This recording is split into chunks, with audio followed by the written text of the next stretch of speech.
It's Monday.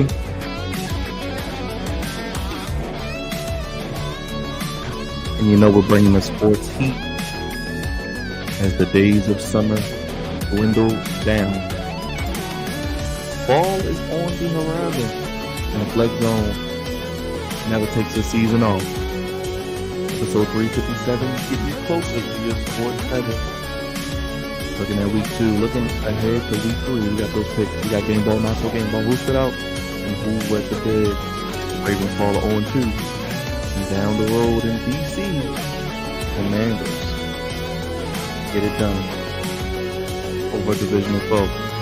Take a look at the Monday night game, Big Goofy with Cavante, and all the in-between headlines. We got some breaking news. Feds for the sweep. Tell you who. Flex on Podcast, episode 457. Go ahead, subscribe, hit the like button, hit the bell, vote on the poll, let us know which 0-2 team makes the playoffs. Flex on Podcast, episode 457. Coming to you right now.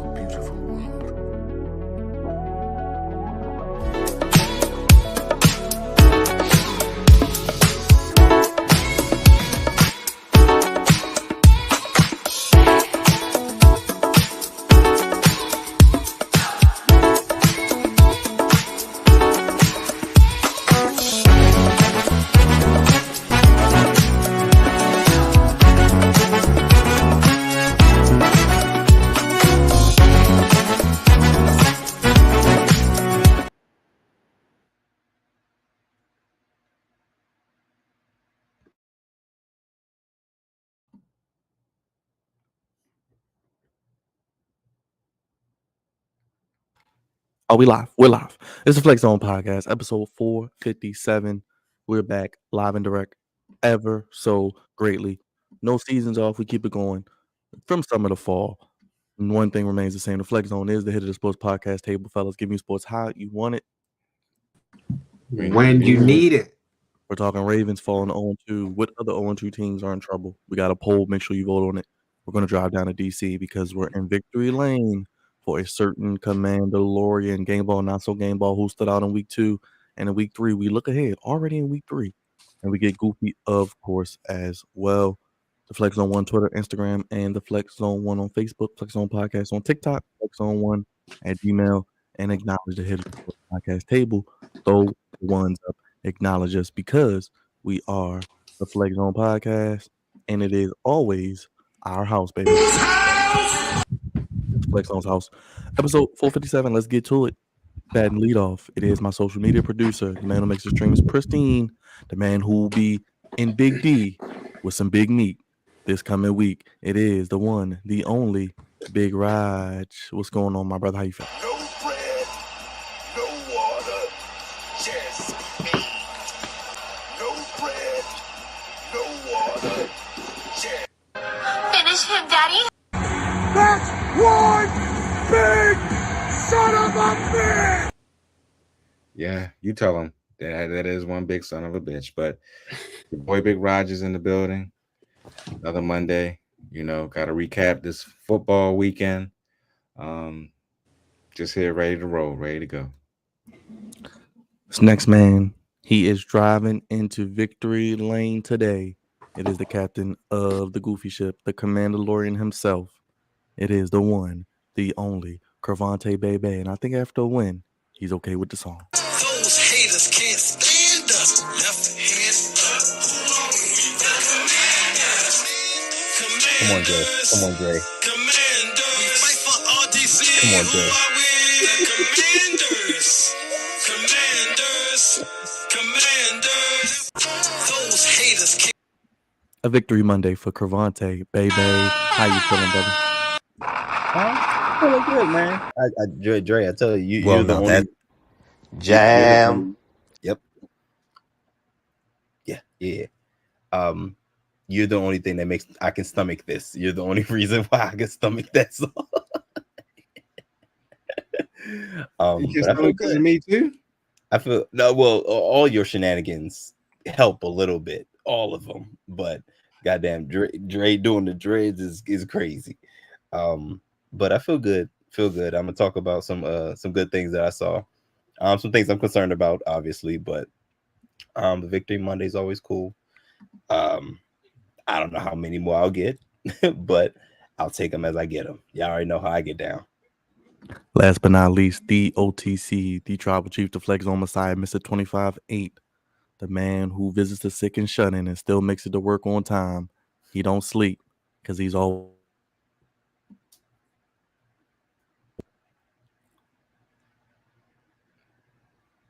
Microphone muted out.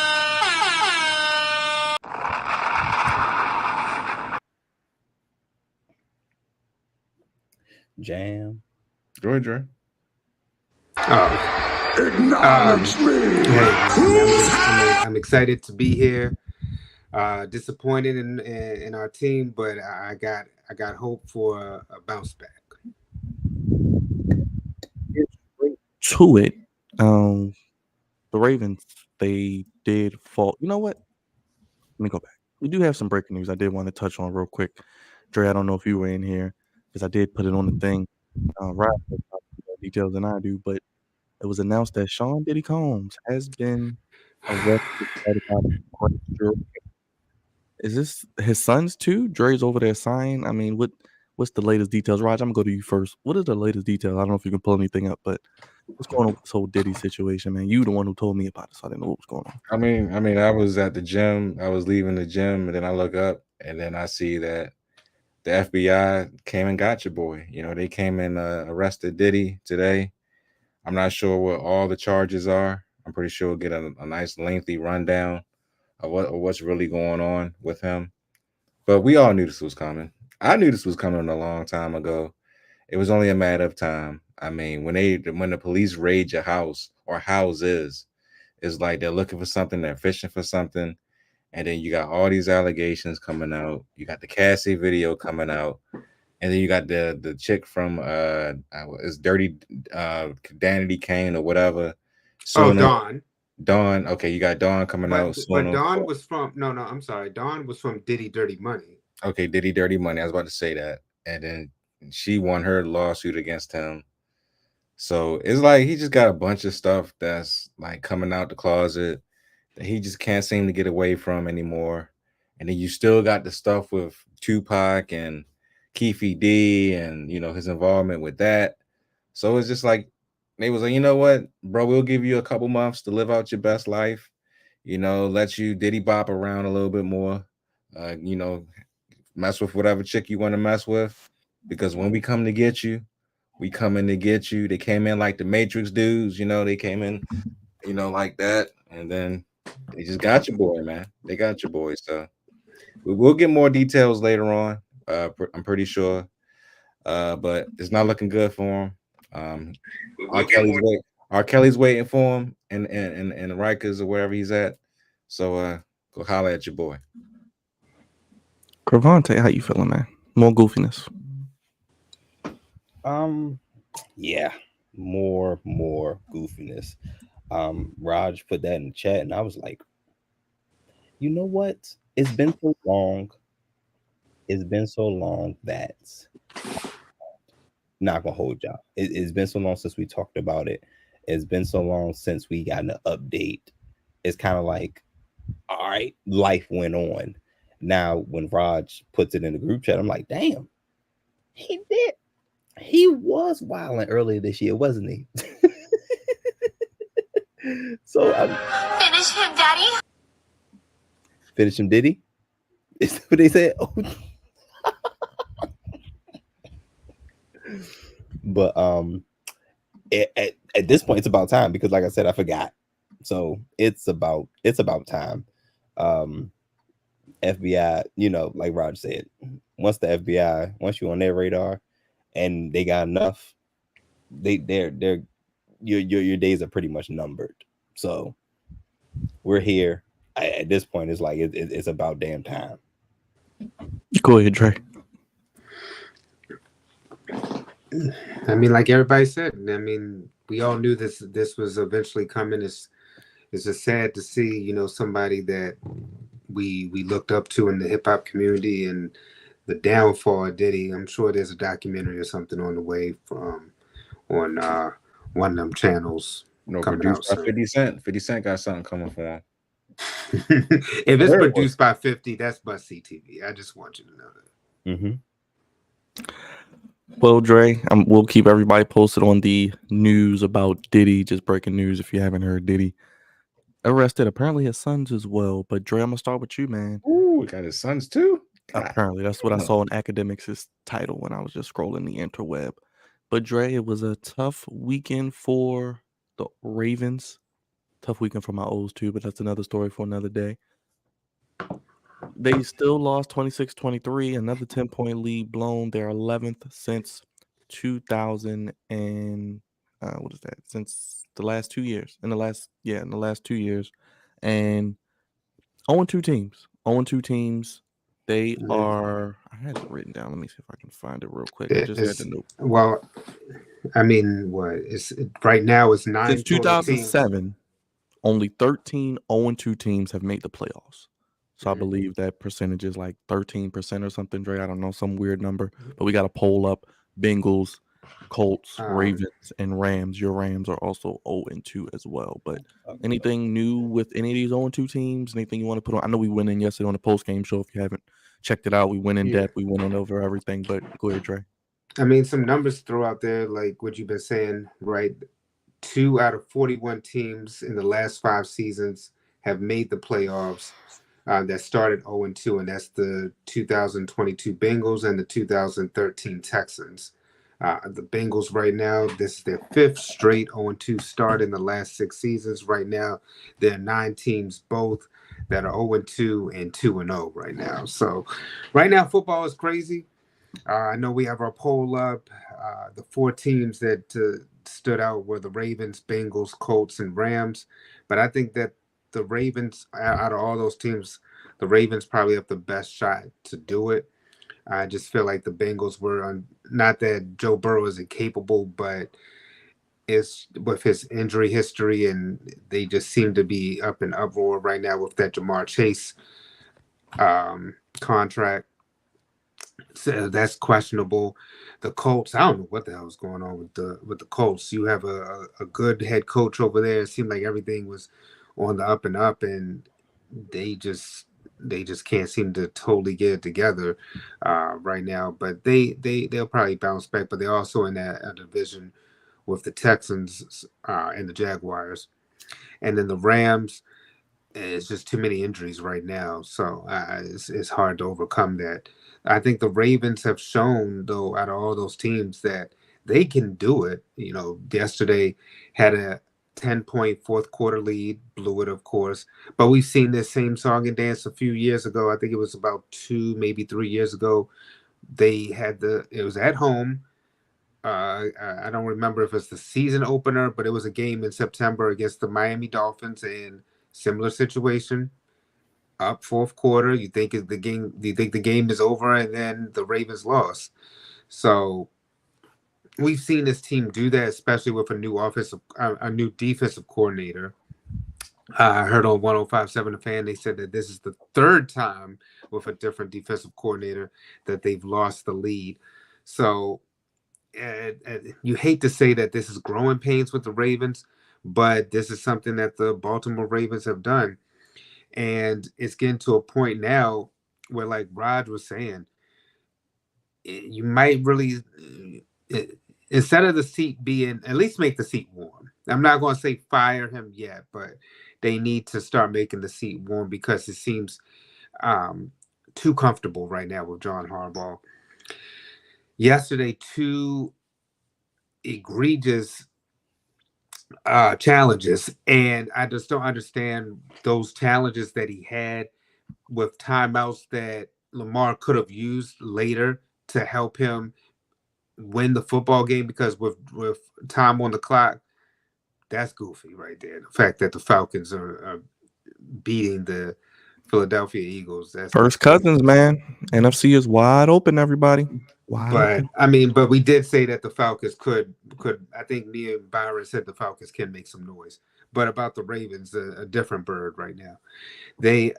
I just feel like like I said, Harbaugh's seat needs to be at least a little warm. I feel like Lamar could have been those. They had some.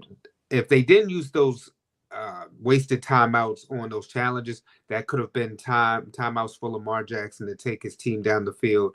Because we've seen Lamar take his team down the field if he has time. He has the same capability as a Patrick Mahomes, a Josh Allen, a Joe Burrow, any of those other elite quarterbacks.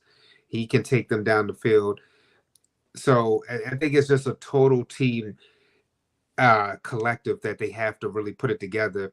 And if we thought Mike Crosby gave us some issues, Michael Parsons is coming too, especially with a pissed off Dallas team that we already feel like isn't going to make the playoffs, but they've paid their guys and now they got to show up. So we've got a lot of work to do, but the one thing they can't afford to do is go 0-3 because you also still have the Bills after that. You have the Bengals. So their schedule does not get any easier whatsoever. As Raj gets ready to go, Harbaugh's challenge record from Jonas Schaefer. Jonas, been reaching out to you, man. Email me back. Want to get you on the show. Anyway, 0 for 2 on Sunday, 0 for 3 last year, 2 for 12 since 2022. And he said today, I'm not worried about the record. That is something someone might be printing about what your challenge record What's is. that guy who be saying I ain't worried about nothing? French Montana. French Montana, come Another on, Diddy Harbaugh. artist, You are by the not way. him. Speaking of Diddy, very ironic. Go ahead, Raj. I know you've been one Harbaugh gun since maybe 2021, 2022, and Trey, that was 2022 week 2 against Miami. See, so that was the season opener again, right? The home opener. Yeah. Home opener. Yeah. So again, 2 home openers with different defensive coordinators, and it's been the same thing. Except at least Miami, we could understand it because that was the coming out party for the Cheetah with his new team. But this was just egregious because this is twice that Gardner Minshew has beaten us because he beat us last year when he was with the Colts at home again, and the Ravens blew it, and Raj was there for that game, and then they had Devontae Adams looking like the old Devontae Adams with Green Bay. Go ahead, Raj. Bro.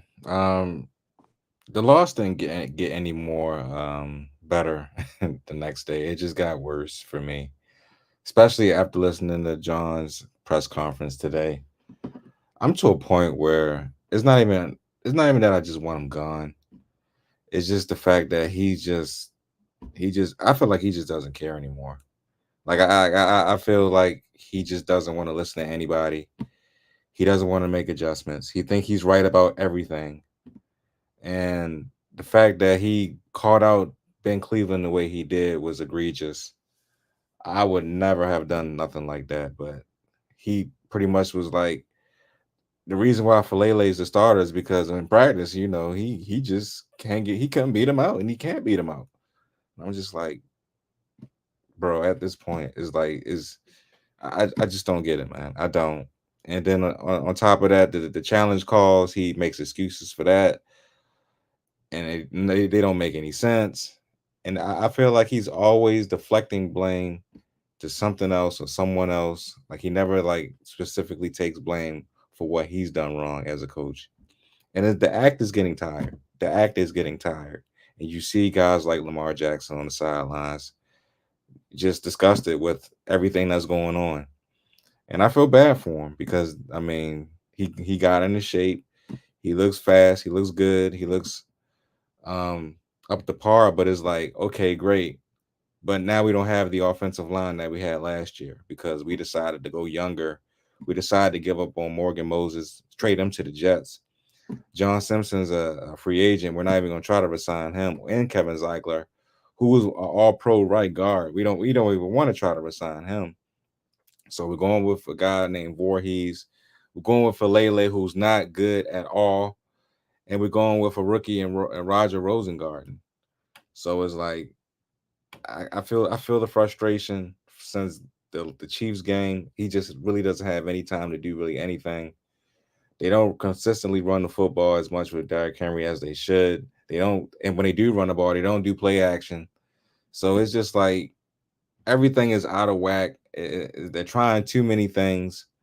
They're getting penalties called on them left and right because they're not either lined up right or they're moving at the line. it's just like it's just a cluster. It's a clusterfuck, man. It really is. Like, and I've never seen this from the Ravens before, but it feels like the end is near for John. This feels like the season. This might be it. This might be it, man. This might be it for him because it's like he's slowly but surely losing the locker room. And I don't think I've ever said that the entire time he's been here, that he's ever lost the locker room. Now he might have had chances where he could have got fired, and before Lamar became the starter with Joe Flacco. But even then, I thought they were still playing hard for him. If you keep on doing what you're doing in the press conferences and being stubborn and being goofy and saying slick things about your players, and that's not the way to do things. And on top of that, we have one of the hardest schedules in all of football. It's not going to get any easier going forward. I mean, we have Micah Parsons next. We have Trey Hendrickson next. We have TJ Watt twice. We The also have Commanders' defensive line. Commanders defensive line, which is no joke as well. And I feel like everybody that we're playing has a top tier pass rusher, Von Miller. So it's like it's not going to get any easier. You got Falele in there getting completely destroyed and outplayed. Doesn't know what he's doing, and you got him playing out of position because he never played right guard before this. So you're just putting him in there as an experiment, and you're going to cost Lamar. You might cost Lamar his season the way this is going. I mean, the way Max Crosby hit him on that one play, I was like, Lord have mercy. But it is what it is, man. Like I said before, I had high hopes for this team. It's not over with. Of course, the season's not over with yet. But it's just the way that Harbaugh is managing this and how he's taking this stuff is like he's being defiant for no apparent reason at all. And he shouldn't be doing that. He should listen to his players. And I don't get it. I don't understand. But I just hope we can turn around in Dallas, man. I really do. But after listening to him today, it's just apparent that we could be leading again in Dallas, and Dak Prescott might just come back and beat us with a pass to CD Lamb or whoever.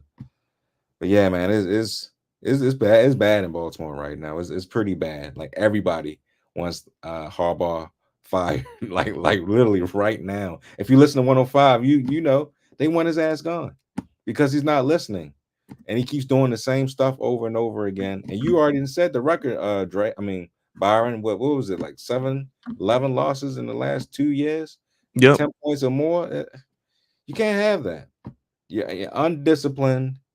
You're losing games you shouldn't be losing, and you don't want to make changes because you're stubborn. So this is what it is at this point. Good, Cravante from the outside looking in as RG3 was even going in. He's always going in, Cravante.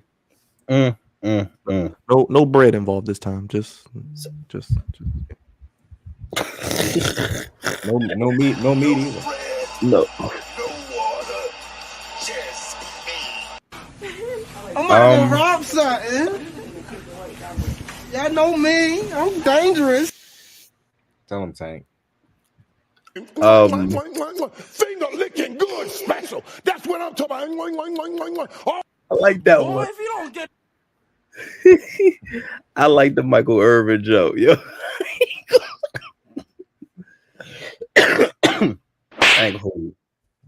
I like the Michael Irvin joke. So Dre's boy had to do it for Dre.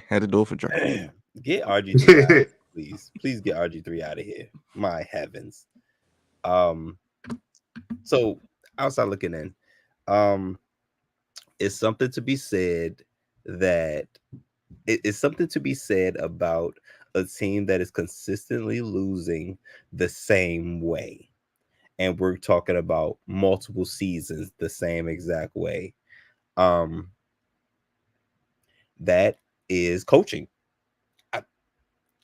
There's nothing else to be said about it. I mean, Raj was already alluding to it, but when things are constantly happening the same way, you have to look at the leadership. Excuse me. You have to look at the leadership, and that's the buck stops at John Harbaugh.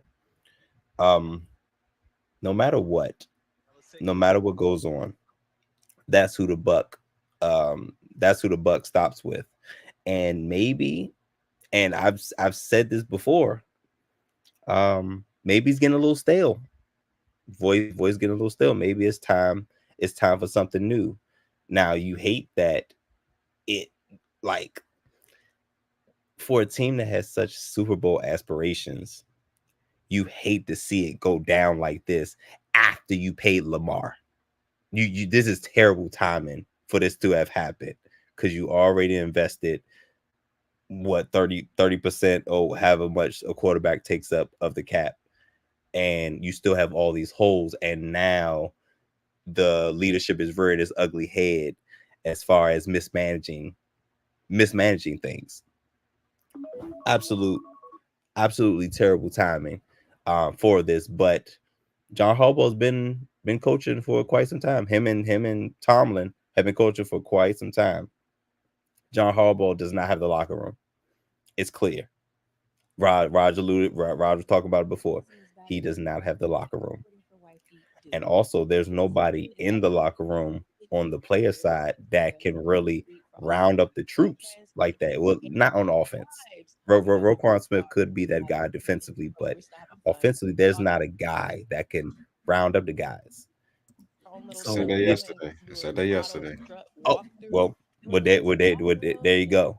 Um, and I don't even know how much of a rah guy Roquan Smith is because Ray Lewis, that's some huge shoes to fill. You know what I'm saying? Like Ray Lewis had that type of leadership quality where what he says, rings throughout the organization, rings throughout the team, rings throughout the organization, offense, defense, special teams. Ray Lewis talk, you know what I'm saying? You won't hear about it. Roquan Smith, I don't think he has that. You know what I'm saying? And as Lamar Jackson being who he is, for him not to be the leader is somewhat concerning. But these are the types of things you look at when a team of this caliber is losing games like this continuously. These are things to look at. I mean, mismanaging Derrick Henry, like what are y'all doing? What are y'all doing? Like it's like you're not using Derrick Henry effectively. Lamar Jackson's passing the ball entirely too much. It's not, the Ravens are not balanced. And defensively, the secondary is looking so-so. Just looking so-so. Offensive line, you look like the Commanders' offensive line. I ain't gonna hold you. You look like the Commanders' offensive line.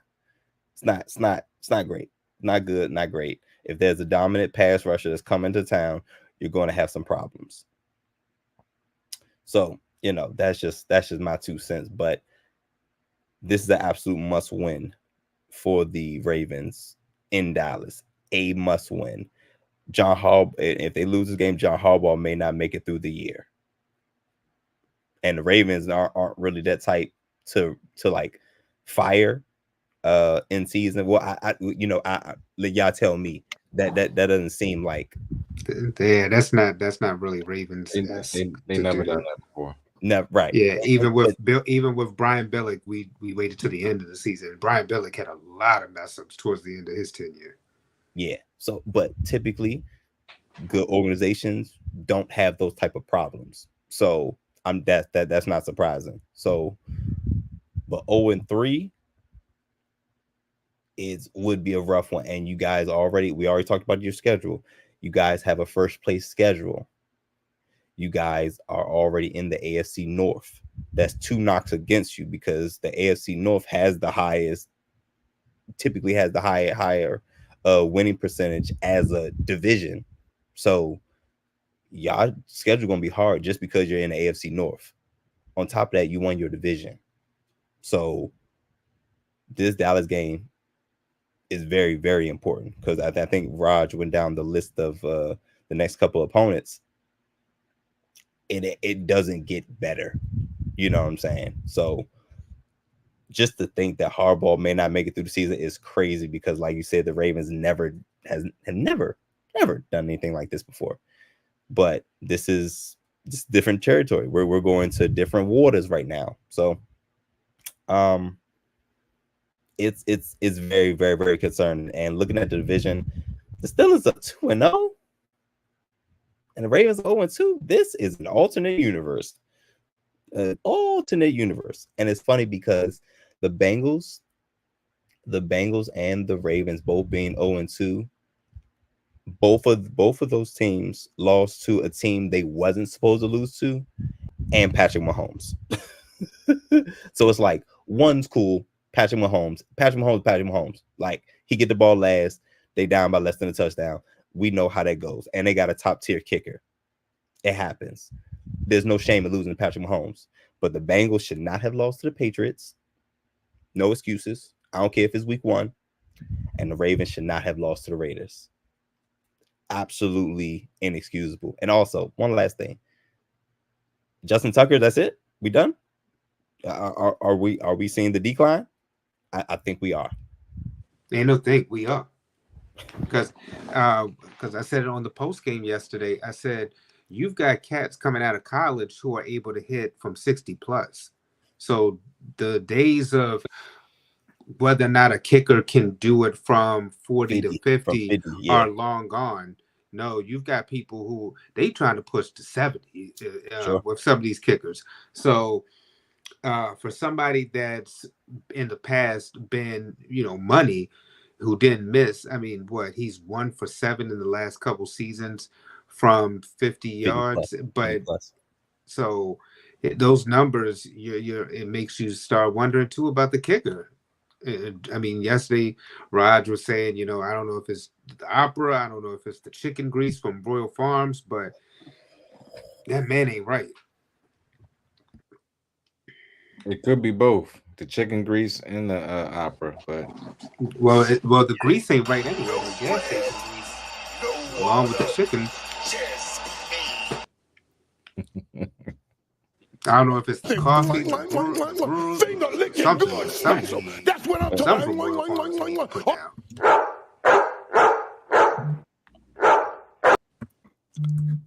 Hey man, we did talk about it yesterday. Check out the video on our channel. Our good brother Cavante is smiling because his Commanders are in the win column, ladies and gentlemen. Better record than the Ravens right now. The Washington Commanders with a 21-18 victory over the New York Giants. Jam. Who would have ever thought that? Jam. Go ahead, Cavante. You deserve it, brother. 2 times in one night. 2 times in one night is crazy. Cavante, how you feeling? It was a goofy game. I turned to it. Giants kicker was already hurt. What was it? 7 field goals from the Commanders. I mean, come on now. Malik Neighbors looking like a young Odell Beckham. They actually might have a legit number 1 receiver. What the hell is going on, man? I mean, is this NFC East football? I mean, we've seen Philly lose tonight, which we'll get to. Dallas gets shellacked. What is going on in the NFC East? That's how that I think you're right. That's how NFC East matchups go, especially specifically Giants and Commanders. Interesting. I was actually up there for the game. I was tailgating at the Commanders. It's now called Northwest Stadium. Fun fact: I didn't know if you guys knew that, cared, whatever. Exactly. Go Google it. No, no need to Google. I saw it firsthand. Is it in Dumfries? Nope, same place. Same place. And I was like, Northwest? Who is that? Apparently it's a credit union. It's a federal credit union, Northwest Federal Credit Union. Oh, it's not Kanye's daughter? That's what I was about to say. Not at all. No. Go Google it. I said Northwest. I said, I know Kanye ain't got his hands. I'm out. I'm out of here. Hey, I know Pitbull just got a stadium named after him, man. So sick. I say, nah, you better try your luck with Soldier Field. Don't you come down here. The way the Bears are, they might could use Kanye's endorsement. Hey, listen. So I was down there tailgating, Now I didn't go inside of the game because I'm like, I'm not spending any money on this team until they show me something. But I Not I did. refuse to give them my money. I can't. Like That's all the merchandise I've had has been given to me or bought for me or something. Like I haven't used my money on any of the Commanders gear. First of all, I'm not even sure if this team is going to keep that name. You know what I'm saying? But all the little bit of merchandise I have that says Washington or Commanders on it has been gifts. There you go. Me. Take a picture of that, Cravante. Wow, that's crazy. That's crazy for real. And we finally beat the Giants. We ain't beat the Giants in like 3 years, so that's a nice little monkey off our backs. But so up there, we don't need no applause for that. No, y'all Hey, did. man, I thought it was about to be another tie. I was about to be throwing stuff at the TV. That's all I'm gonna say. Listen. So anyway, so I was up there until we was up there from like 9 till halftime. And we were listening to the crowds, the commentators from the outside, and I just knew it was going to be one of those games, one of those knockdown, drag out games. Couple things, like I'll start low. Things I did not like. We did not fit 20-20. We look really good. Like we could move the ball anywhere from between the 20s. We could do anything we wanted to do. Jaden Daniels looked good. I think he was. No, I'm sorry, I'm tripping. I said I was gonna start low. Sorry. Couldn't finish his drive. 7. The fact 7 offensive scores is crazy, and none of them be touchdowns is wild. Absolutely wild. Wild to me. Whew. So we gave up 3 touchdowns, but it was weird because their kicker got hurt. We gave up 3 touchdowns, and it literally only had 18 points. So it was like 6-6-6. Not great numbers in a row, but I say get that demonic stuff up out of here, bro. That's how. I thought you don't believe in demonic stuff, Dre. That's what happens. I said I don't believe in it, but doesn't mean that that's not a realistic number. Mm-hmm. Okay. Anyway, here we go with the trolling. I think so. I'll jump to the positive because that's something I want to talk about.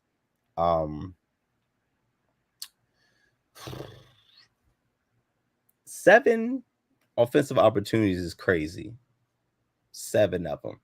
There's like that's in my negative, that's in my pros, and that's in my cons because like we didn't finish any drives in a touchdown in the end zone, but we went 7 times. Also, if y'all haven't noticed, we have a new kicker. We fired the one from week 1 after the game. Got our pick back. Got our pick back. I think that was the Browns. The Browns pick. Got that pick back. And we got this new cat who got some work. I don't know how many y'all 7 field goals is easily a record for us. I don't know what the record is for y'all, but 7 in a game is a record. What a first day at work, guys, huh? You clock into work and that's your hardest day at work. That brother kicked 7 field goals and knocked in every single one of them, and we needed every single one of them. So good news, it looks like we have a new kicker. Hopefully he continues. He got a lot of work, a whole lot of work in game 1. Hopefully his workload can lessen and we can actually get the ball in the end zone and he can kick more extra points instead of field goals. Jada Daniels, 23 of 29, I think, front passing, pretty damn good. And he looked more comfortable as the game went on. Also, healthy. Got to make good decisions.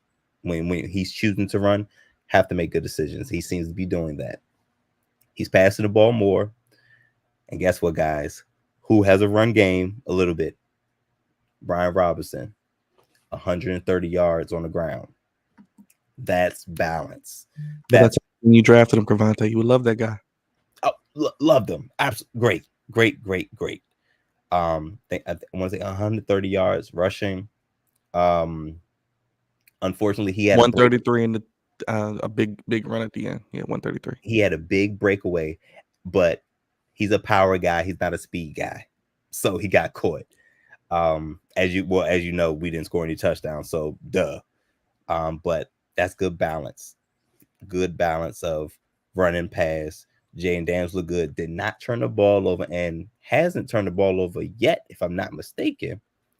Running game looks good. Jaden Daniels looks good. Offensive line did not look terrible. Hopefully they get better as the year goes on. The cohesiveness of the unit gets better. But yeah, and defensively, I mean, they are the Giants, held in 18 points. I think that's pretty good. Holding a team under 20 in this day and age is pretty good. So you know, I'll take it as a home opener. Jaden Daniels able to get his first win. I'll take the W however it comes, because I tell you, we got the Bengals on Monday night and they 0-2. It may not be pretty come week 3 for us. So I'm glad we get this win and at least put some type of points on the board, you know.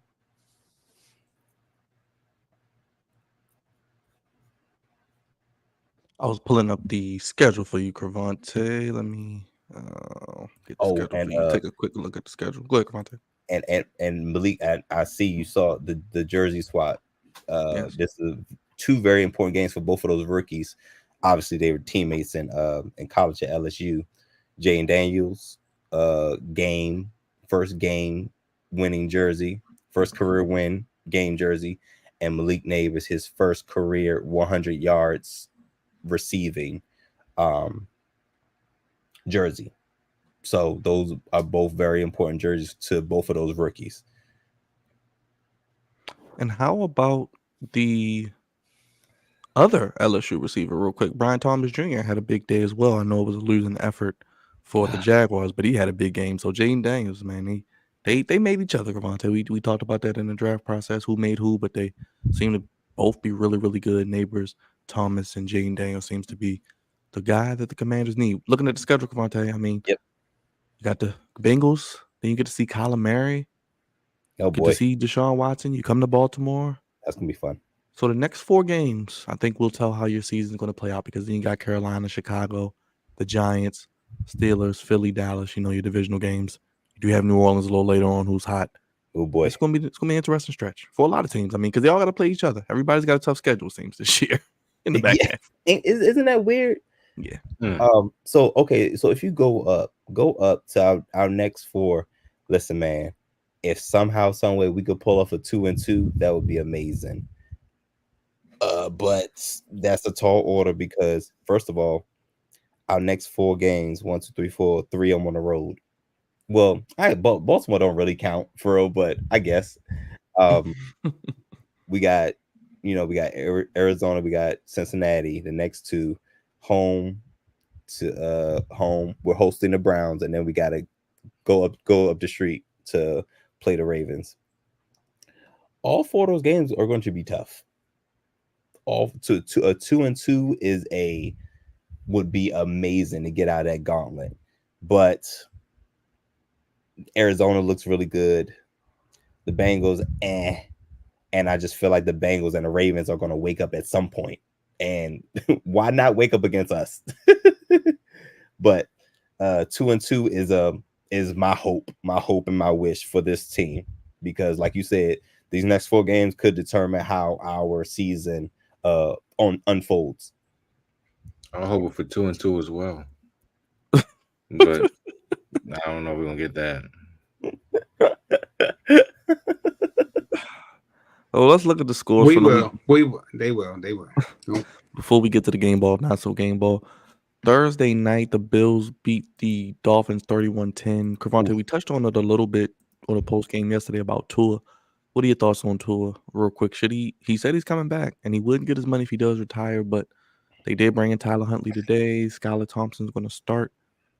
I mean, if it's no Tua, they're screwed. Yeah, for sure.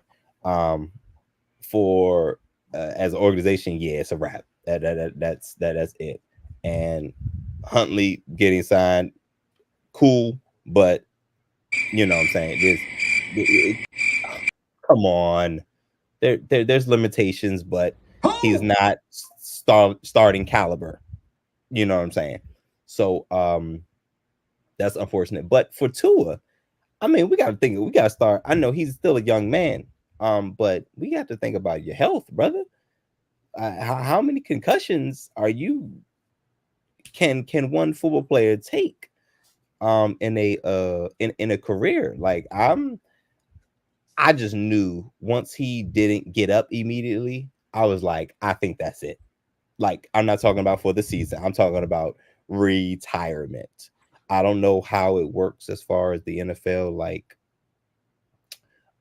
having to I guess medically retire somebody, but I thought that's something that should have been considered. But I guess it is ultimately the player's decision unless it's like an extreme case. But well, I know like Jobs could do it, so I guess NFL could possibly do it, but it's something we should really look at because forget the game of football. Like game of football gonna be here forever. Tua, you got forever, one body. ever. So Tua, you get one body, you get one head, you get one brain. And I'm sure 20 years down the line, 30 years down the line, you want all those same things to be intact. You know what I'm saying? Your body, your head, your brain. You want all those things to still be intact. Don't let none of these goofy things going on right now mess that up. Because you use this game to get what you want out of it, and you get out of there. You got a big contract. Forget what I thought about it. You got a big contract, and you got your guaranteed money for injury. Man, get that money and get up out of here, man. I think out of this whole segment, we're missing a violin and some sad music. But a thing. Honestly, Tua's overachieved when we think about it. He was really terrible. He was playing terrible in that damn Bills game before he got hurt. But I mean, like as a totality of his career, he's overachieved from where he's come from the injuries back in Alabama. I'm talking about from like once he took over after Jalen Hurts on, he's dealt with injuries. He's dealt with obviously the size concerns. He's gone through concussion after concussion after concussion. Finally played a full year and got a top 5 contract. Get out of there. You won. Tua, you won. You beat the game of getting paid and getting paid by the NFL. You won the game playing the most important position. You won. Now, again, Roger, I'm not telling no specifics because he did play. He was playing terrible in his Bills games, but I'm talking about as a totality. Tua, you won. You were quarterback under 6 feet tall. They got a top and been through injuries and got a top 5 contract. You won. Get up out of there, bro. I'm retiring. I'm retiring personally. Now the AFC East gets a lot more interesting. And Dre, Raj, feel free to chime in. The Bills may be a lot better than we thought. Von Miller looks like he's back to being who he used to be. The Jets won yesterday. We'll get to that. Any thoughts on, the AFC East, looking at how it's shaping out early on? Patriots are more competitive. Anything on that? It's more competitive than what I thought it would be, but it's going to be the Bills' division to lose, but I still am skeptical about the Bills. I know a lot of people going to put their stock in Josh Allen and, how he's the second coming and whatnot, but he still doesn't have that.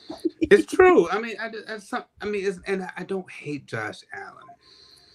I don't think he's overrated, but I think sometimes because the media just forces us with the Josh Allen talk to the point where we have Josh Allen fatigue. No, he hasn't been to a Super Bowl like Joe Burrow. He doesn't have the MVP awards like Lamar, multiple at that.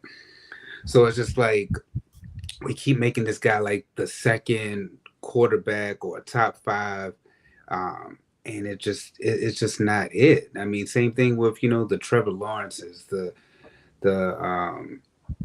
Justin Herbert's. Like these are some quarterbacks who haven't done much. And well, I'm sorry, Trevor Lawrence did have to come back, but some of these guys, man, we just overhype it. I root for Josh Allen and the Bills because I think that the Dolphins, they're going to have to figure out their quarterback situation. The Patriots are too young, and the Jets are just the Jets, man. They like yesterday, you only won by 7 when you should have blown that team out. Same thing with the Ravens, though. We should have been blowing the Raiders out, and then next thing you know, it's a tight game. Let's give a little grace, man. Let's give some love to the Jets, man. I mean, typically they would lose against the Titans or any other terrible team like that. But you know what? Aaron Rodgers is there. He's doing his thing. Yeah, they lost another pass rusher. That's fine and dandy. But I think the Jets, with the easy schedule they have, is probably going to be front runners to win that division. But we shall see when they play the Bills and the Dolphins how it shakes out. But we got to give some love to the Jets, though, man. And usually I never do that, but Yeah, gotta do it, man. Gotta do it. And this is how I feel about Josh Allen, by the way. When his light is on, he's great. But when that light is off, nothing. There ain't nothing you can do. And right now, his light is on, but that light gonna go off pretty soon rather than later. So I have no faith in him. But early. Are the Saints for real, guys? They do host the Eagles this week. Yes. That's going to determine whether or not they're really serious. That Dallas game, I think, was a wake up call, but Dallas is going Dallas. So I think that. Hey, is that from the Vikings? No, yeah, that's got to be from the Vikings. That's just now. That's just now. That's now. What? That's live. Yeah, they already on the plane, bro. That's damn near live. Let me find out. Oh, Kirk. Yeah, man, is that a Washington? Dre, is that his Washington chain that he has on? Dre, you know they like putting chains on Kirk. Is that his commander? I thought we stopped there, but Atlanta, I can see the chains. It said Washington on the chain. But anyways, yes. To answer your question, Byron, the Saints are for real. Alvin Kamara has came alive again. Mm-hmm. He's running the football extremely well. They have an identity. They don't overstep their bounds. Derek Carr has had a resurrection. Oh, I thought Kamara beat somebody else up. He's having a resurrection year. Derek Carr is. And they just look rejuvenated, man. They look like they have an actual purpose. So, yeah, I think that the Saints are going to march on in and start whipping people's asses for real. I don't see why they wouldn't at this point. They got the weaponry. They got the running backs. They got the quarterback. The defense is playing great. So, yeah, man. They look out for. I know everybody wants to fire Harbaugh and everyone's up for the next coach. I know we talk about Bill Belichick, but look out for Clint Kubiak.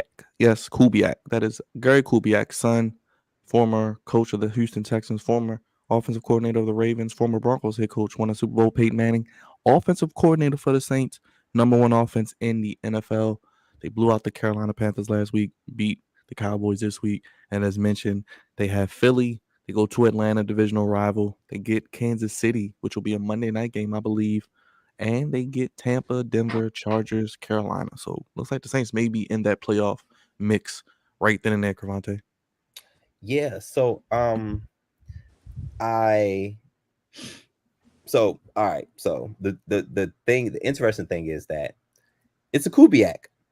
I know the Ravens. You know the last time a Kubiak was in town, good things happen, right? Yes. Great things happen. Great things, amazing things happen. So a Kubiak, and I was not aware of this going into I was just thinking about Dennis Allen and Derek Carr. I didn't know Clint Kubiak was the offensive coordinator. So he seems like he's having Derek Carr to settle some things down, but he's coming with a vengeance. it seems like Derek Carr is on a revenge tour because I mean, since leaving Vegas, folks have been talking trash, and especially last year, folks have been talking trash. And I think Clint Kubiak deserves a lot of credit here, but Derek Carr is going out there and blazing. Like the Saints offense has scored on every offensive possession they have had. Everyone in week 1 and 2, every possession they scored. It's 14 of them. Scoring on every possession is crazy. But you look at the scores, they dropped the 40 piece in week 1 and they dropped the 40 piece in week 2. Scoring on every possession is crazy. That's hard to do with a top tier offense because somewhere somebody gonna mess up something. You know what I'm saying? But to score on every play is top tier. And shout out to shout out to my lady. She's a New Orleans Saints fan, and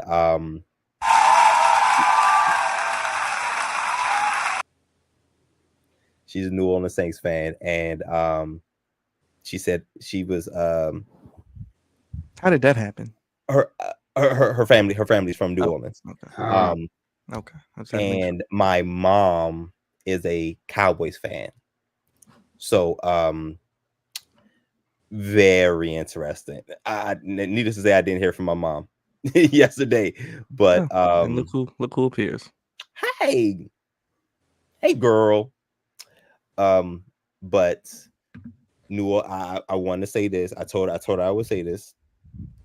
New Orleans Saints, I was wrong. Well, at least let me say, at least through week 2, I have been grossly wrong about the New Orleans Saints. I thought this was going to be a 4th place team in the division and not have much. I thought I didn't think Dennis Allen was a great coach, and I thought Derek Carr was on a deep, not really on a decline, but I just didn't think it was a great fit. But it's looking real. I think the biggest test for the Saints is, okay, they had the Eagles coming up. That is a big test. But when they play their division, and Panthers don't count. I think when they play the Bucks and when they play the Falcons, those are going to be the tests. Those division games are going to be the test. The Eagles is going to be a big test. But when they got to play the Bucks twice. They got to play the Saints. They got to play the Bucks twice, and they got to play the Falcons twice. Those are going to be the test to see where they stand amongst the division in order to make the playoffs. Because I think at the beginning, I picked the Falcons to win the division. We all did. Oh, okay.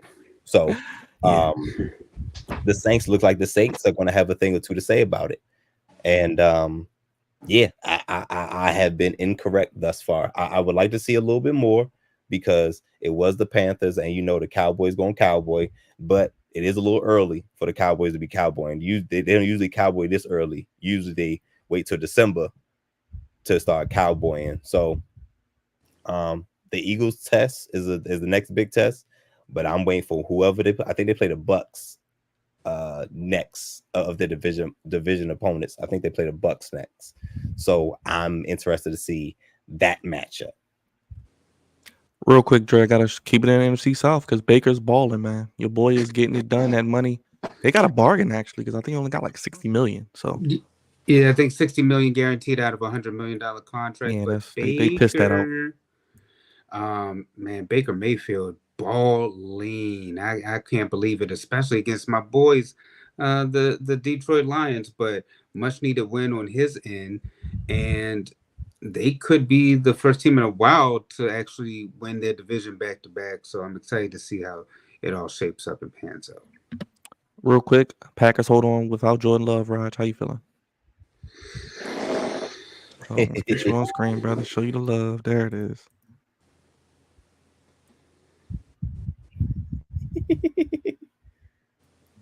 You on mute, brother. Get off mute, Raj. Share the love. My bad. I was saying that Malik Willis had to do too much.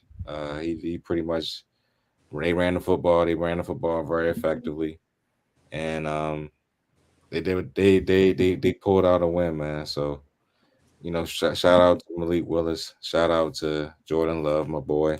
You know what I'm saying? Hopefully we see you real soon in fantasy. If you know what I mean. I definitely I need you. I need you badly. Need you back on the field. But other than that, man, great job by Green Bay Packers. Getting through the rest of the scores real quick. As mentioned, Saints beat the Cowboys 44-19. Buccaneers beat the Lions 20-16. Packers beat the Colts 16-10. Jets over the Titans 24-17. Vikings 2-0, 23-17 over the 49ers. Christian McCaffrey on IR.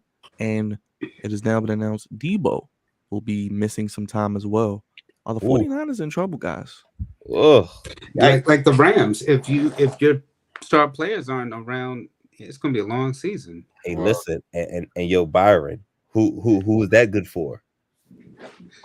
It's good for the Cardinals. It's good for the Seahawks, who are undefeated. Dre, the Cardinals, man. You just said the Rams, and we talked the 49ers, and you said the Rams too. Cardinals is licking their chops right now. Yes. Yeah, so that's the schedule for the 49ers. I mean, they do have the Rams. Well, they got a bye. Well, they got a bye. Okay, they got the Rams, and then the Patriots, and then the Cardinals, and then the Seahawks. So 2 divisional games. So this will determine how their season goes. Then they get Kansas City again. You get a Super Bowl rematch coming up on the 20th as well. So then they get the Cowboys. So their schedule is not a cakewalk either. So it's going to be a very interesting season for a lot of these teams, people. I know everyone wants to panic and fire people after 2 weeks and throw in the towel, but it's going to be an interesting ride. It's going to be, I think this is going to be the craziest finish to an NFL season you've ever seen. We're going to have so many scenarios come week 18 and tiebreakers and all these teams playing each other. As mentioned, Patriots lose in overtime 23-20. Jalen Pope gets his first touchdown as a rookie wide receiver as well. Go ahead, Dre. And Byron, I was going to say with that 17th game, similar to college football, you can actually have a loss and still get in another loss. So it's not as bad as it once was, I think, as far as getting into the playoffs. Yep, agreed. Commanders over the Giants 21-18. The Chargers are 2-0, 26-3. J.K. Dobbins again. Are the Chargers going to stop charging? Is Jim Harbaugh getting rid of that term? And are the Falcons kind of got rid of it today with Kirk Cousins? I mean, are the Chargers the new Ravens? Because I mean, they running the ball and dominating. No, Greg stop Roman right over there. there. Stop right there. Stop right there. The answer is yes. The correct brother Jim is using everything that the Ravens used to do. He got all their players. They got J.K. They got Hurst. They got Gus Edwards. They got their damn was it GM? I forgot his name. Oh, he's a former scout. Yeah, former scout. Joel Ortiz. They got all the pieces, man. They got everything, bro. And I feel so happy for JK. You know what I'm saying? Because JK had a bunch of injuries here after his rookie season, and I thought, man, if he can just stay healthy, he can get a shot to be a good running back. My goodness, he is a great running back. I'm just so happy for him. And yeah, they're running the football extremely well. Greg Roman, who used to be here, is the offensive coordinator as well. Yep. So shout out to him too. But yeah, man, this is Ravens West, as you can say, and I hate to see them, but we going to see them pretty soon. So I know JK is going, he's going to do us dirty, but it is what it is. Yeah, I'm Pittsburgh happy. and Kansas City, their next 2 games, so interesting stretch for them as well. It's gonna be an interesting game in Pittsburgh. I think first team to 10 wins.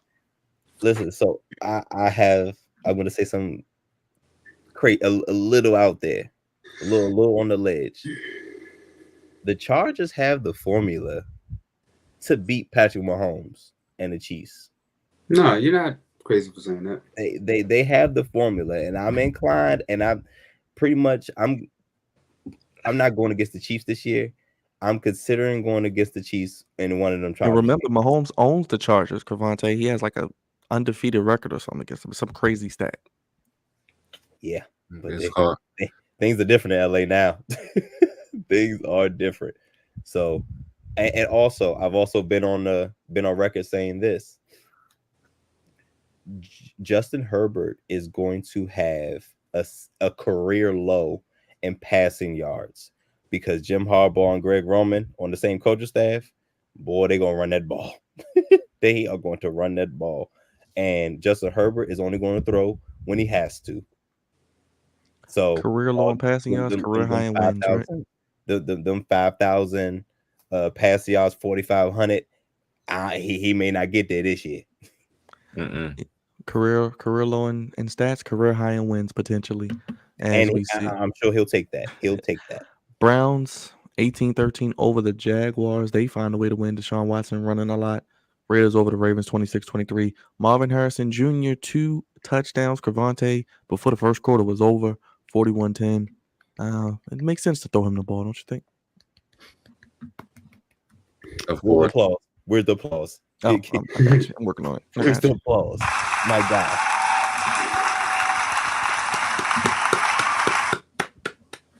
Listen, what I'm trying to figure out, what was they locking my man's up week 1? Like, what's really good? Because he had 1 catch for 4 yards, I think, in week 1. I was like, listen, he did not. I just know they gonna get Marvin Harrison the ball, and I should have bet because I was like, I feel like he'll get in the end zone, and he got in twice. Listen, I think I'm trying not to jump the gun, Byron, but our little guy, number 1, the one that runs like a 3-year-old, the quarterback for the Cardinals, man. We may can go back to his corner, man. I think this is a good time because that offense is playing some really good football. Inspiring Putting a 40 piece on an opponent is pretty tough already too. And I bet it, brother. You already know I was on it. I was on it. And before the game even started, I said he's going to score a touchdown. It was just inevitable. There's no way he's not scoring. Because you're good. Because you're good, man. Yeah, a couple dollars. Just some play money. You're absolutely good. Man, I wish we'd have put something on him to score twice. Yeah. But the offense looks good. Kyler Murray's making great decisions.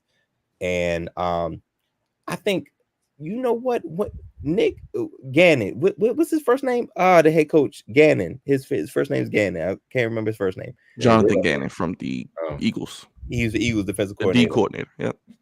Listen, man, very underrated job.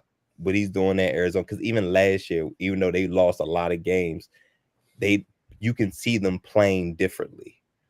And they're playing tougher. The defense is playing tougher. They're playing faster.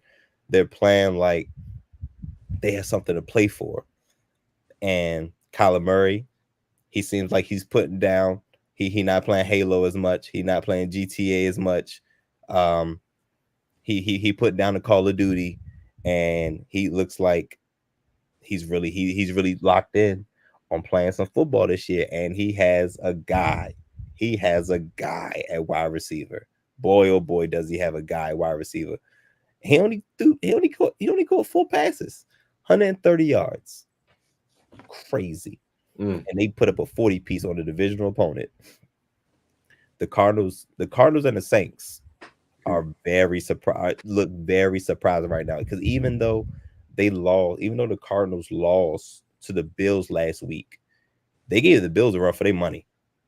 Absolutely gave the Bills a run for their money. But the teams, the Saints and the Cardinals, I was out on them, both of them, and it seems like I was incorrect. Steelers are 2-0, beat the Broncos 13-6. The Cockroaches are in first place. Chiefs beat the Bengals 26-25 after all that yapping. The Chiefs and what the Bengals did towards the Chiefs didn't mean nothing. Pacheco, he's hurt, and Hollywood Brown placed on IR. And the Texans moved to 2-0, 19-13 win over Caleb Williams and the Bears. And if you missed Monday Night Football, real quick, the Falcons' last-second touchdown by Kirk Cousins to Drake London, 22-21 over the Eagles. Dre, you want to start things off with the game ball, not so game ball, my brother? Yeah, man. All right. So I'm gonna do like my boy Karante. Start low, end high. Week 2, man. My not so game ball Gotta go to the Rams, man. I don't understand how you give up 40 to whether it's a division opponent or not. 40. This is a team that I said would at least make the NFC Championship game, but right now, ain't no way in hell they gonna go anywhere. So the Rams get my not so game ball, and my game ball has to go to.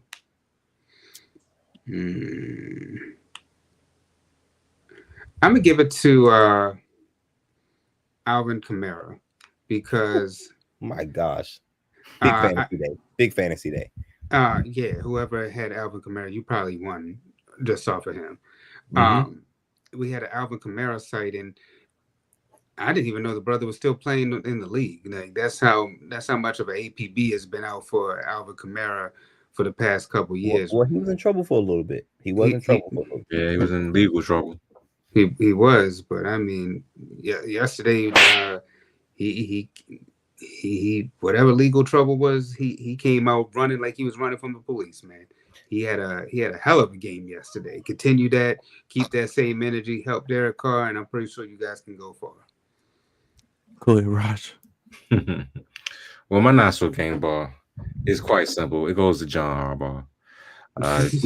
The two challenges, bro. I mean, were ridiculous in themselves. The explanation for both of them today made it even more ridiculous. So he's turning into, and I said this in a post game show yesterday, but he's turning into our president, Joe Biden.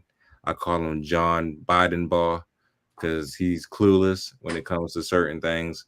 And the older he gets, the more goofier he gets, the more he gets stuck in his ways. And right now it's costing us a lot of games. So he gets my not so game ball today. My game ball though goes to somebody had a great game. I can't think of his name. Who played on Thursday night again? Oh, Bills and the Dolphins. Oh, James Cook. James Cook. That's who it was. Shout out to James Cook, man. Brother of Dalvin. James, he had a fantastic game, man. He was cooking the Dolphins all night long on the ground. He gets my game ball. He was fantastic. He's definitely making the Bills more than one-dimensional, because before him it was like Josh Allen was just throw the ball around and they didn't have a running game, but now they have a running game with James Cook. He's great. And there you go. That's my game ball. Goes to James Cook. My not so game ball. That goofball here in Baltimore, John Harbaugh. Oh, my bad. John Biden ball. Start low and high. Just call him John Harbaugh. Yeah, I like Biden ball better. Biden Cavante, baby. Wild. So okay, start low and high. The Cincinnati Bengals. I don't know what happened. It's like they got unraveled towards the end, and I'm talking specifically about these penalties. Jamar Chase. Jamar, what are you doing, bro? The unsportsmanlike call, like, bro, you gotta relax, bro. Like, you put your team in a terrible spot with the 15-yard penalty, unsportsmanlike conduct, completely unnecessary and over the top, bro. Like, and you want to get paid, and you know what I'm saying? Like, come on, bro. Like, you're being a detriment to the team. You're being a liability, not an asset. And also the last play, the pass interference call. Patrick Mahomes is my guy. Patrick Mahomes is my guy. They shouldn't have won that game. I think it's what, Cavante? I had the stat: 17 interceptions been called back since with PIs since Mahomes has been a starter. I'm gonna find it, but yeah, something like crazy. That's a crazy stat. Yes, I'm gonna find it. But yesterday that was like you could just tell, like everybody was like, bro, that was like a Taylor Swift stat. That is PI. No, but yesterday that was PI because you could see that like the ball hadn't even came out. Clearly like, there early. Like, bro, what are you doing? But that's what I'm saying. Like, the Bengals gift wrapped that game to Patrick Mahomes, Taylor Swift. Just like they did the last one. Just because, and the crazy thing is, if you look at Patrick Mahomes' stats against everybody else, and you look at his stats against the Bengals, vastly different. I don't know what it is. The Bengals seem to have the Kansas City Chiefs number. Patrick Mahomes plays terrible against them. Even going back to when Tyreek Hill was there, played terrible against them. Joe Burrow, like out of all the teams that I'm concerned for Patrick Mahomes not three-peating, it's the Bengals. It's the Bengals because they've done it. Even with the loss, the Bengals, Patrick Mahomes still has a losing record. They still have a losing record against Joe Burrow and the Bengals. Mm-hmm. You know what I'm saying? So I think Patrick Mahomes has to beat him like 2 more times or something. But yeah. So, but the Bengals, they gave that away. I just remember those 2 crucial penalties, very undisciplined and uncalled for. Well, the second one is a football mistake. Jamar Chase used being goofy. But my game ball, there it is. It's like you knew. It's like you knew, Byron. The game ball is that brother right there. If you did not know football and you only looked at this past week of games, this past Sunday, that's the number 1 player in football right now. He's the best player in football right now and should be the lead person for MVP. Kyler Murray is playing his butt off and playing like very, very, very well. And leading this Arizona Cardinals team, whose roster we all question. Absolutely all question. And he's playing top-notch ball right now. And leading that team. And he looks like I said before, he's looking like he's playing a little bit less of Call of Duty. And maybe he's more locked in. Well, it doesn't come out till October, Cavante. So we got till week 8, apparently. We'll see what happens in the second half of the season then. But as of right now, he's playing some good football. And for week 2, he looked like the best player in the NFL. Here's a stat. And also, Bryce Young was benched also by the Panthers. I didn't mention that. But Andy Dalton makes his return. Richie Cunningham, it will be happy days in Carolina. But yes, 17th interception callback by defensive penalties since 2018. And it wasn't the last one. It was the one, Travis Kelce. The one he threw to Travis Kelce was called back. That was crazy. And it's so, and it's really him and Travis. And I'm interested to know the stat of those interceptions. How many was to Travis Kelce? Wow. Because I'm pretty sure out of the 17, half, somewhere between 8 and 9, was probably to Kelce, because Kelce is such a mismatch down the field. Oh yeah, that was just clear. But Kelce is such a mismatch down the field that he can cause a lot of PIs. So of the 17, I'd probably say about half was Kelce. Oh, this is what Jamar Chase was tripping off of. Yeah, I thought it was a hip drop tackle. It looked like it was on its way to that. You thought that. You know, it's football, guys. The hip drop. That's how often. Like, has that been called this year? I don't think it's been called yet. It's been the O-line thing. It's been called. The O-line, they are serious about that O-line. They are real serious about that. Yeah. But especially when the Ravens play. Let's get to these picks. Drizzy Dre, you got the standings from last week. Week 2, that was very forgetful, at least if I do speak for myself. But now, I don't have the totality of the results, but I can go week 1. Raj was 11-5. Byron, you were 10-6. I was 9-7. Cravante was 8-8. This week, without Monday Night Football, Cravante and Unk, y'all both are 7-8. Byron, I mean, we're in the same boat, brother. Team Light Skin, but I have 7-8, and then you had 6-9. Yeah, I took a couple swing and misses kind of like the Orioles have been doing as of late. So, it is what it is. What can you do? Let's get to week 4 real quick, or week 3, excuse me. Apologies. Patriots Jets on Thursday night. You can give me the Jets. Give me the Jets. Yeah, the Jets. I guess the Jets, but God, dog it.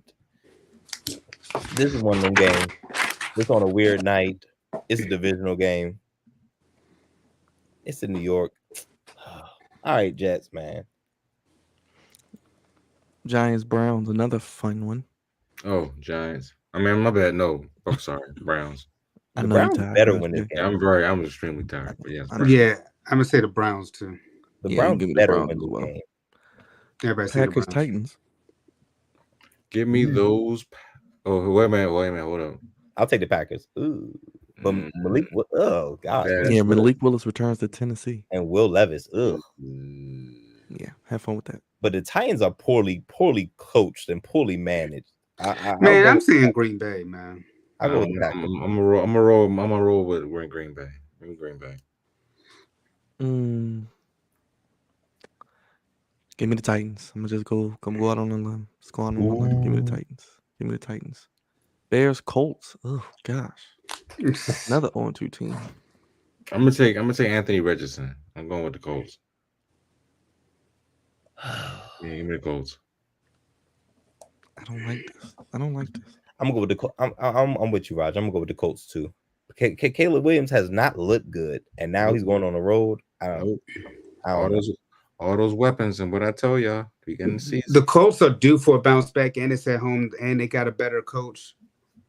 And Keenan Allen can't even get on the field yet. And Keenan Allen cannot get on. Give me the Colts. He got that fasciitis. He got that plantar. I think they get off the snide too. So and he's gotten a lot more weight added to him as well. But that's not the subject. His feet like, bro, you tripping? Getting paid. Texans Vikings. I don't see myself picking against the Texans too often, man. And the Vikings are playing well too. The Vikings is another surprise team. They are, and people are sleeping on Brian Flores, how he's got that defense. But Justin Jefferson is hurt. Yeah. So I'm gonna give me the Texans. I'm going with Texans the Texans as well. I don't foresee me picking against the Texans too often this year. Wait a minute, so you got the Vikings? I got Texans. You got the Vikings? No, I'm picking the Texans. Okay. I don't think I'm picking against the Texans too often this year. Okay. Eagles Saints 1 p.m. game. Philly just lost. If Philly didn't lose, I would have said that the Saints would have won this game. But I got Philly going in there. It's gonna be tough. Saints, brothers. Give me the Saints.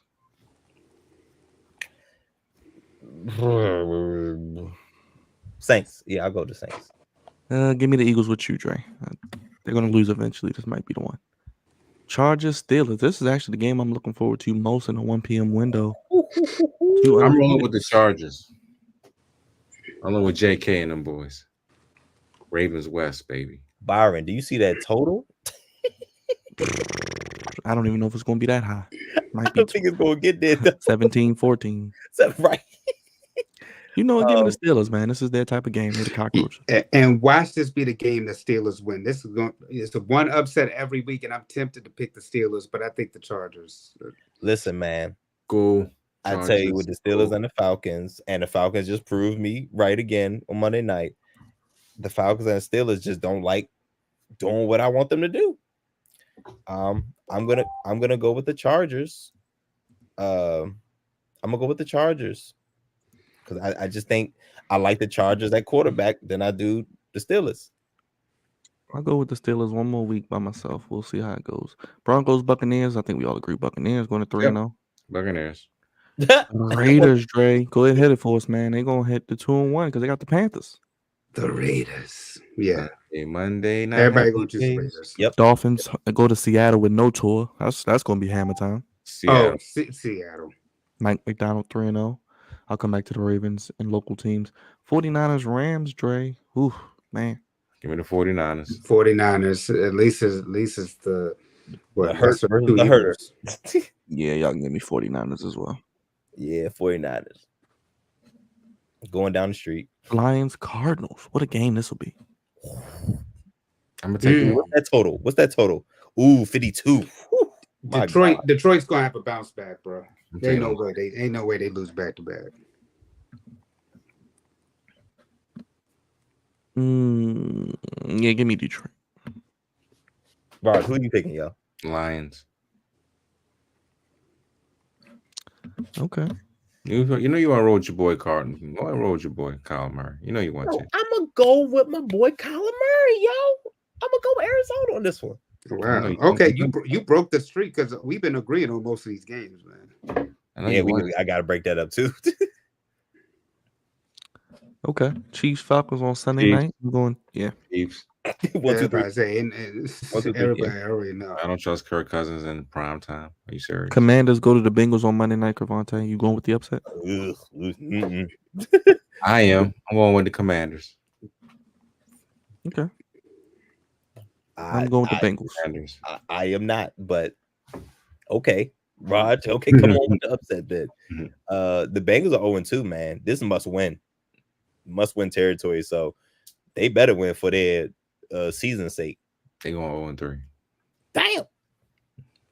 So you going with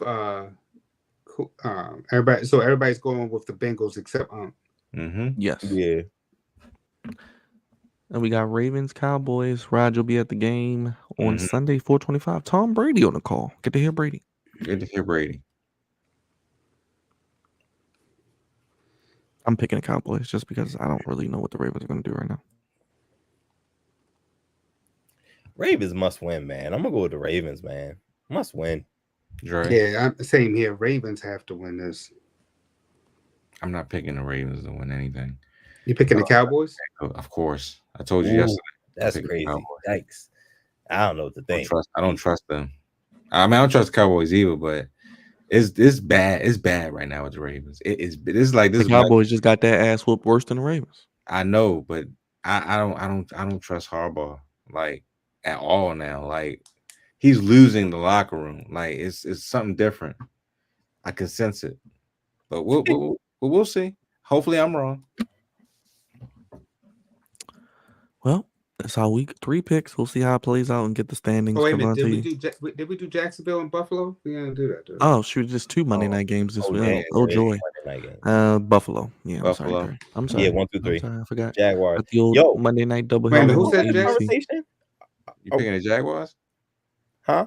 You picking the Jaguars? No, I'm picking the Bills. But are we going to have this conversation about Trevor Lawrence? What about him? I mean, we kind of did already. He's not dead, man. Did he finesse Tony Khan? Who hasn't finessed Tony Khan at this point? Everybody's been doing it now. Can I get a big contract from Tony Khan? I mean, ask CM Punk, he got one. What is he asking us to do? I mean, not much. Not take criticism and be sensitive, little shills, soy boys, but that's another story for another day. Right. And you got fling your hair too. Yeah. Ray, you got that part? Yeah, fling your hair like Fabio. There you go. There you go. Let's get goofy, Cravante. You can get out of here, brother. All right, well, let's do this. Well, gosh, something wrong here. Well, now that's goofy. Stupid. Just stupid. Jam. Yep. Oh, jam. Man, oh man. Welcome, good people, to Goofies of the Week, sponsored by the Flex Zone. Appreciate you guys for giving me a little bit of time to let me tell the good people what I thought was goofy this week. We deal with goofiness. I would say we deal with goofiness on a weekly basis, but it's really on a daily basis, especially with the NFL. And things pop up all the time. So I have a couple this week. Y'all know with goofiness I deal with all levels: high, low, medium, and all the other stuff in between. And I have a couple of them, and I'm gonna keep it brief. But I'm gonna keep it brief. So first one, the Carolina Panthers have benched Bryce Young. Now, this is goofy because of everything that has surrounded it. Um, the excuse me, the Panthers is not a good organization. The Panthers are on the same line as far as like organization wise. They're like on the Jets path to organizing to players, staff, and all that mess. Like there's that type of organization, and that's not good. The Panthers are arguably the worst organization in football, organization wise, talent wise, all pretty much across the board, and they gave up so many picks. So, oh, is that the picks? Oh, snap! This might be what I'm looking for. This is what the Panthers gave up for Bryce Young, DJ Moore, a 2023 first round pick, a 2023 second round pick, 2024 first round pick, end up being number one overall, which ended up being Caleb Williams for the Chicago Bears, and a 2025 second round pick. They didn't even Byron. They didn't even finish paying this bill, and Bryce Young isn't working out. Crazy. They still got their last payment is next year, second round pick, and Bryce Young is they basically cannon Bryce Young. I think this is a mismanagement. This is not even Bryce Young's fault because I think a good percentage, a good amount of how successful a quarterback can be, or how successful a quarterback is and can be, is the organization he goes to, and the time he goes to that organization. Panthers are terrible. Panthers are absolutely terrible. Like there's no growth. I feel like with Bryce Young from year one to now, there's no growth. I don't think he's getting the help he needs. Offensive line's terrible. Weapons, and the team as a whole is just not. It's just not good. So when you don't have an organization that's taking their young quarterback seriously, when they're taking his development seriously, and really honing in on his talent and helping him grow and be the best football player and quarterback he can be, it shows. And the Carolina Panthers, there's no way you give up that many first round picks and pick Bryce Young just for you the second week in the second game of his second year to say, yeah, we going with Andy Dalton. That's who's over there, Andy Dalton. I think that's kind of crazy because Andy Dalton, the only thing Andy Dalton got on Bryce Young is age. He probably got much else on him. Age and experience, but that team is so bad. Like, what are we talking about? And maybe who was that? That's Richie Cunningham, Andy Dalton, Happy Days. Oh yes.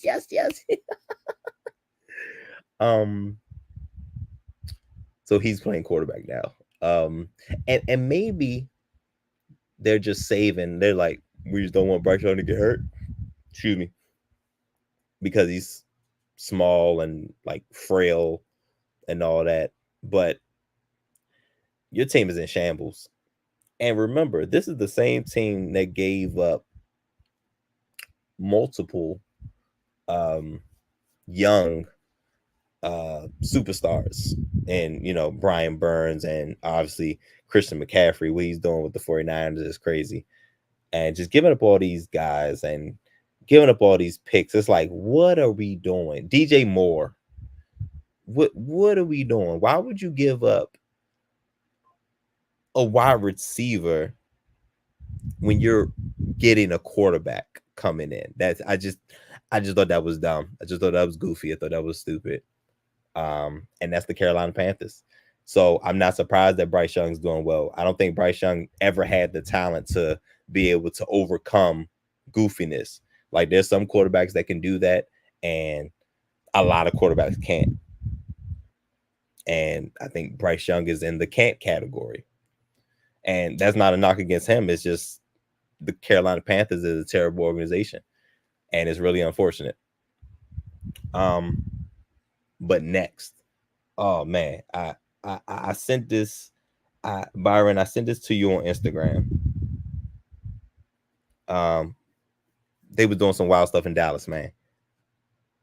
Hold up. Let me see if I can find it. Okay, come on, baby. I sent it to. Yeah. I saw a video, and I don't know if I'm gonna be able to show this.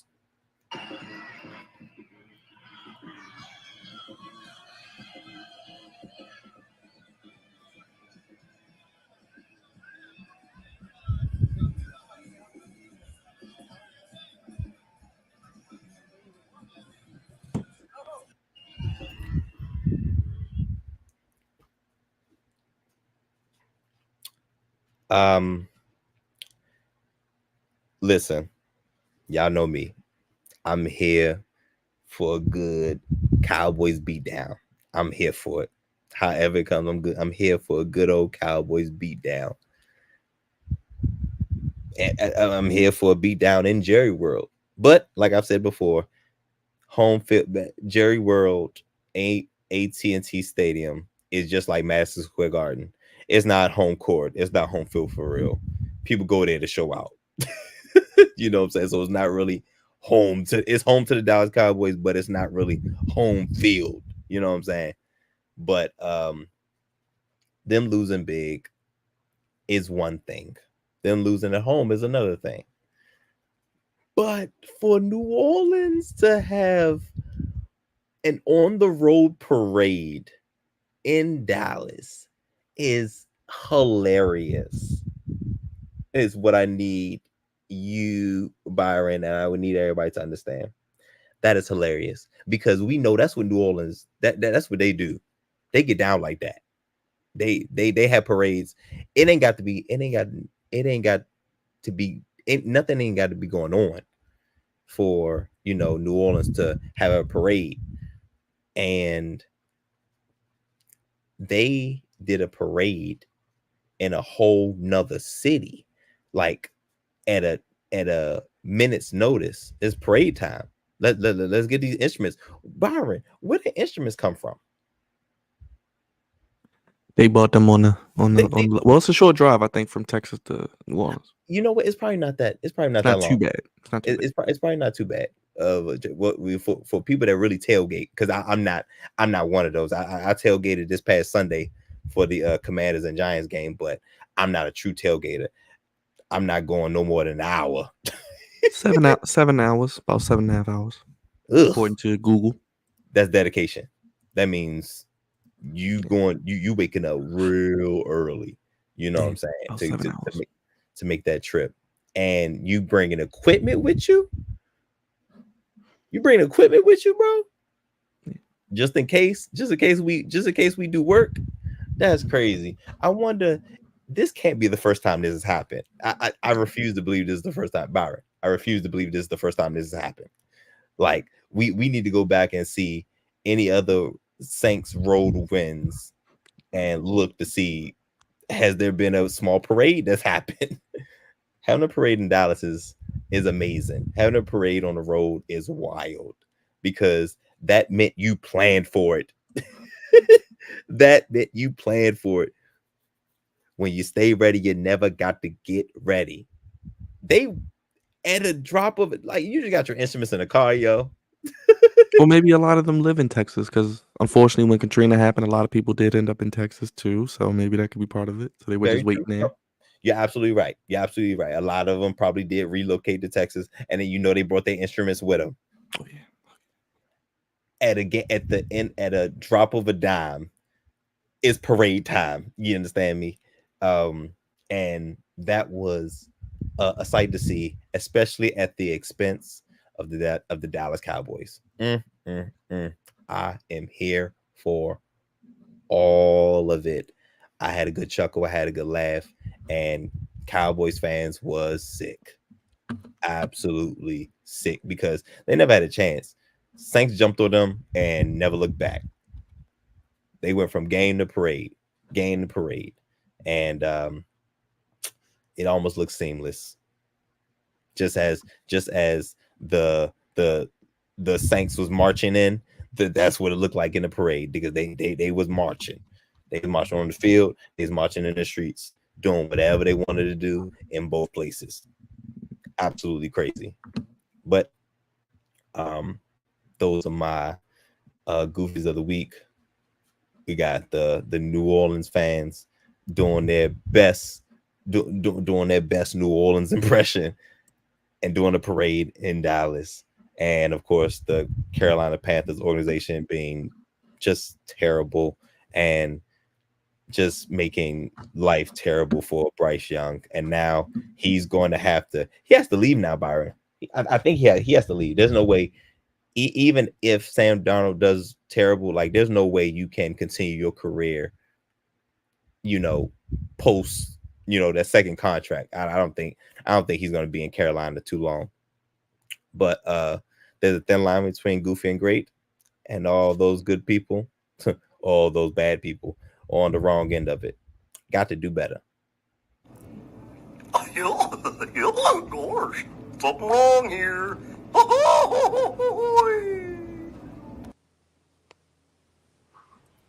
Stupid. Just stupid. Well, now that's goofy. Jam. Oh, jam. Thank you for that goofy of the week, Cravante, Baby, Drizzy Dre. Another episode in the books. We're back at it again next week, episode 458. What can the people expect as we head along the NFL season? Man, we didn't even get into some of the meat and potatoes of what's been going on, man. A lot happening in the sports world. Professional wrestling, college football. I mean, my gosh, what's going on with college football, y'all? We talk about the NFL, but college football is very exciting. The WNBA, shout out to Asia Wilson and Caitlin Clark, both for breaking records. You got Major League Baseball counting down as we head into October baseball. So a lot happening right now in the world of sports that we didn't even get a chance to get into, y'all. Yes, I'm glad you said the WNBA, Dre. The WNBA playoffs start Sunday, so we will talk about the WNBA playoffs next week. They start on Sunday, so we'll get into all those matchups. And then in 2 weeks, the baseball playoffs start. So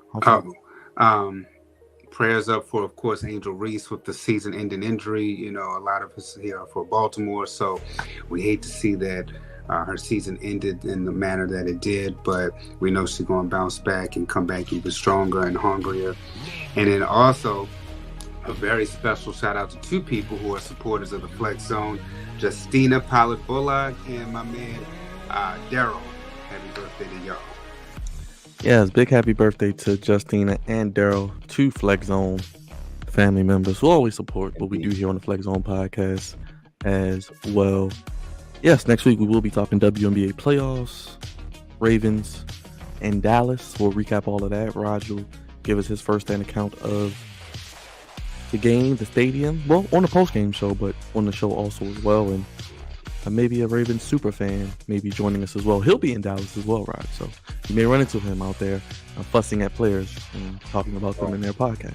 Oh, joy. You might tell them that they can't... they can't play, they can leave podcasts alone. I'll leave that alone. But yes, the one and only Trippy will be joining us next week. So stay tuned for that. Should be fun as he recaps Dallas along with me. Also, if you have not, please hit the like and subscribe button. Stay tuned for more content. Got plenty of content coming up this week. And let us know what you think in the comment section. The comment section has been kind of jumping off lately, so just let us know what you think, man. Let us know what you think about these Ravens and Let us know what else you think about what we should talk about. Yes, sir. We did a presidential debate, and we'll be doing it for the vice presidents, and we'll have a bunch of stuff going on that day. But Lord, more details to come. Cravante Bebe, Commanders, gonna keep rolling, brother, and NFL season keeps rolling along. We'll see. We'll see what happens, man. I just want to see Jaden Daniels continue to develop. And listen, I think he's the front runner for Rookie of the Year between him and who knows how Marvin Harrison Jr.'s trajectory will take off. But I really like what I'm seeing from Jaden Daniels so far, and I would like him to continue to grow and progress.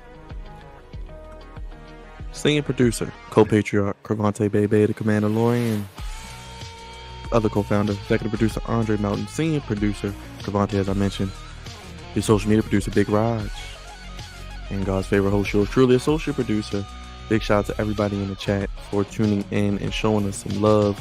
Everybody here tonight, staying up late with us and starting off well. Another week of content. Hit the bell. A lot going on. It'll be on the channel. Check it out. For Raj, Dre, Cravante, and everybody in the chat. Have a good night. Thank you for watching. And until next week, make sure you vote on the poll. And we'll be back to do it again. Episode 458 with Trippy. And then we got another special guest heading into the baseball playoffs in October. Can't believe it. But it's the Flex On Podcast. Only place giving you sports how you want it. when you need it. And before I forget, a quick rest in peace to Tito Jackson today. He did pass away. So rest in peace to that brother. A lot of losses over the past few weeks. So condolences to everybody who has lost loved ones. And we just wanted to give our condolences to Tito Jackson, one of the legendary members, one of the founding members of the Jackson 5. Mhm. If it wasn't for him, I think when they were getting whooped, I believe, hearing the voice, and then that's how they knew they could sing. If it wasn't for him stealing Joe's guitar and learning how to play it wouldn't be no Jackson 5, pretty much. Okay. Wow. So it wasn't the belt. It was a combination of both. It was the belt and stealing the guitar. I mean, Roger, you're a proponent of the belt. It works, right? It does. I mean, you saw what happened to Jackson 5, right? It hit the big stage. It became the biggest star ever. Bye, y'all. On that note, y'all. I mean, what the belt helped them become great, man, right? Oh, the belt helped Michael become the greatest superstar I've ever seen in my entire life. Yeah. Appreciate you guys watching. Make sure you hit that like button, hit the subscribe button. The Flex on One, Twitter, Instagram, the Flex on One on Facebook, Flex on Podcast on TikTok, and the Flex on One at gmail.com. We'll be live next week. We'll be live throughout the week with more content. Cravante, Dre, Raj, God's favorite host. We're signing off, y'all. Throw up your ones. Flex on Podcast. Only place giving you sports how you want it. When you need it. Have a good night, everybody. Peace. Thanks for watching.